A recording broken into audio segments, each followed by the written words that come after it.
Good morning. সকালে শুভেচ্ছা জানিয়ে আজকে রেসিপিটা শুরু করা যাক। তো প্রথমে ময়দা নিয়েছি, ময়দার সঙ্গে এখানে চিনি যতটা পরিমাণ লাগে সেই চিনিটা আমি আগে থেকে পেস্ট করে নিয়েছি, কেননা গুলতে একটু দেরি হতে পারে, আর পেস্ট করে নিলে খুব সুন্দর হয়। তো চিনির পেস্টটা দিয়ে দিলাম।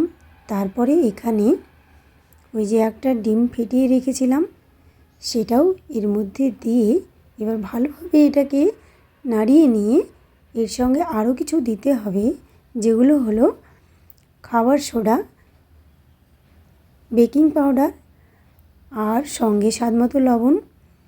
তো এগুলোকে দিয়ে বেশ ভালোভাবে নাড়াচাড়া করে নিতে হবে। তারপরে আরও একটা জিনিস দিচ্ছি, সেটা আপনারা চাইলে দিতে পারেন বা না দিতেও পারেন কালার করার জন্য।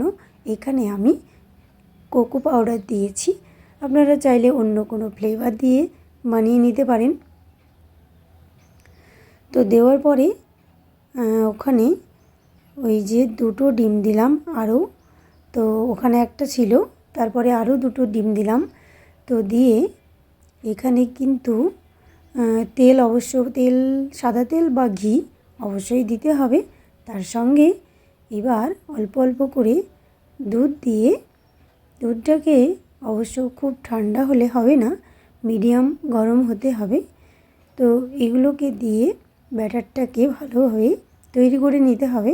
আর এটা যত ভালোভাবে মানে ফেটানো যাবে তত কিন্তু কেকটা অনেক বড় হয়ে ফুলবে, তো খুব সুন্দর লাগবে এবং স্পঞ্জি হবে।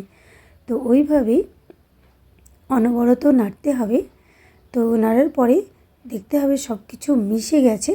আর ওই যে ডিম দিয়েছি না, তো ডিমের গন্ধ তো থেকেই যায়, ওই জন্য এখানে একটা জিনিস দিলাম, ভ্যানিলা। তো এটা চাইলে আপনারা দোকানে কিনে পেতে পারেন।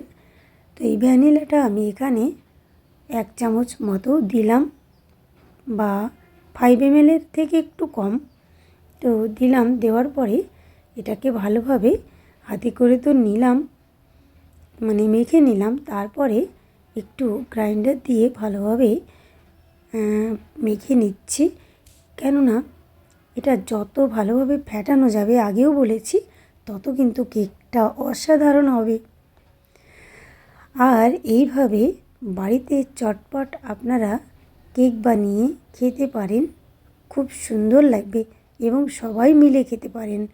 তো যাই হোক, প্রথমে আমি যে পাত্রে কেকটাকে ঢালবো সেই পাত্রে কিছুটা ঘি নিয়ে একটু শুকনো ময়দা দিয়ে ভালোভাবে মেখে ওটাকে ফেলে দিলাম। দেওয়ার পরে আবারও একটুখানা ঘি দিয়ে চারিদিকে নেড়ে এটাকে নামিয়ে ফেলব।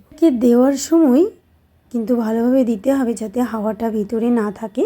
একটু বাড়ি দিয়ে বা একটু করে নামিয়ে মানে চুলোতে দিয়ে কিছুক্ষণ পরে নামিয়ে ফেলতে